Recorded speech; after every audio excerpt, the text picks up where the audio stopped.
PLDT, pinag-advance payment nyo kami. Tapos, sasabihin ng technician, wala na daw slot. Ano ba yan? Lokohan? Yan, nako, yun po ang tanong at sabi ng ating isang katibi na galit dahil dito sa nationwide na pinag-advance payment na po ang mga aplikante bago maikabit, okay lang daw po yun. Pero ang nangyari, bakit sinasabi naman na walang slot? Yun. Kaya yun po aking magiging topic sa araw nito, no?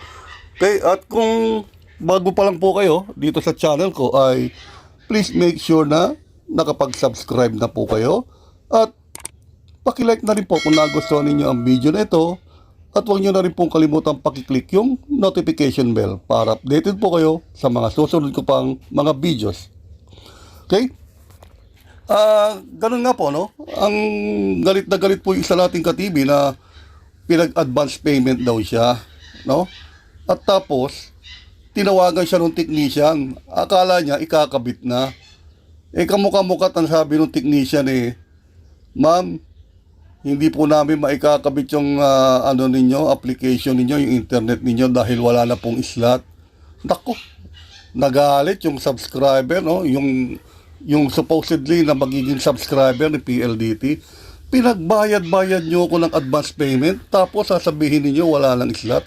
Di sana tiningnan nyo muna kung may slot bago nyo kami pinagbayad.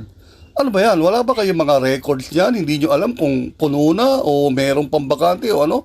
Bago nyo kami pagbayarin? Yan. So, sagutin po natin kung bakit nangyayari yan, ano?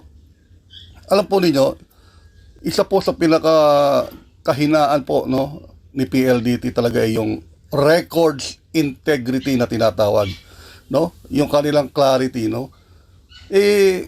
Hindi ho nila ma-perfect yan na kung wala ng slot, dapat alam na nila. Ang nangyayari, sa tingin nila doon sa kanilang records, meron pang mga bakante. Pero pag actual na ikakabit na, wala nang maipagkabitan yung mga technician dahil puno na, meron na palang mga nakalagay doon sa slot na yon. At yun namang iba, sa record nila, disconnected na. So, ibig sabihin, pag disconnected na, pwede na pong gamitin o ibigay sa iba. Pero ang nangyari, nalagyan na pala yun, no? O kaya, nagpalit ng linya o ng port assignment, yung mga repairman, yung mga technician nila na nagre-repair, napalitan na yon nang hindi man lang na i-update yung records, no? Napabayaan po. Ayan ang isang sakit po doon sa mga technician naman po, no? Mga lalo na sa contractor technician na pag nagre-repair sila, may pinalitan sila ng port assignment. Tinatamad na sila o kaya hindi kaagad makatawag sa kanilang team leader o sa mga PMA. Wala, ganun na lang, hahayaan na nila kung ano na lang sasabihin nilang ginawa nila at hindi na may update yung record. So ngayon, kung merong mga bagong aplikante, katulad po nitong ating katibi na bagong aplikante, lumabas po, wala ng slot, no? So, kaya galit na galit po itong ating katibi. Ang dapat po namang gawin kasi, bago po dapat pagbayarin yung ating mga aplikante, na-survey na sana yan, no?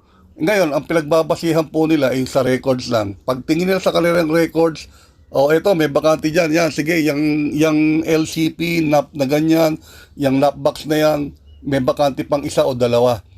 Yun, so, si technician naman, kung ano yung kanyang nasa record, na dala-dala na niya, doon lang siya titingin. Hindi niya alam, meron na palang nakalagay doon at may laman na o gumagana na yon. So, ang gagawin, kung minsan ito, isa pa, ang ginagawa ng mga installer, tatanggalin yon dahil kasi ang sa record nila, itong dapat na nandoon hindi yan. So, ang alam nila, disconnected na yon. So, isasaksak nila yon. Doon nagkakaroon ng, may umakyat doon sa PLDT sa poste na walang kami ng internet. Yung pala, natanggal yung linya nila, na ikabit yung bagong linya. Tapos, merong bagong install doon, yun ang umandar. I-report na naman ngayon ng subscriber na yon.